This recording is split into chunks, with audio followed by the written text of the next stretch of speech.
And many people think that jihad can only be done by Muslims.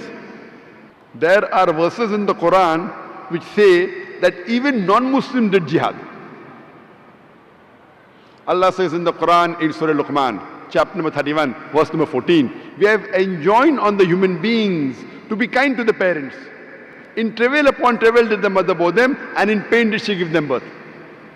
Immediately next verse, Surah Luqman chapter 31, verse number 15 says, but if your parents do jihad, strive and struggle to make you worship somebody else of whom you have got no knowledge, don't obey them, but live with them with love and compassion.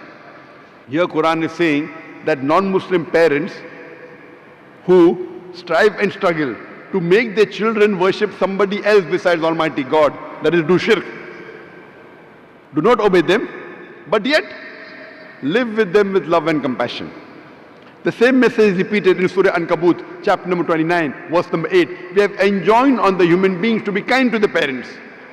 But if your parents strive and struggle, do jihad, to make you worship somebody else besides Allah, do not obey them, but yet live with them with love and compassion.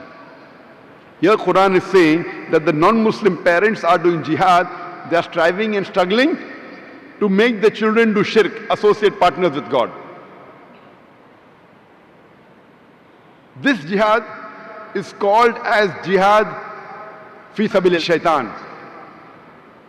What a Muslim should do is jihad fi sabilillah.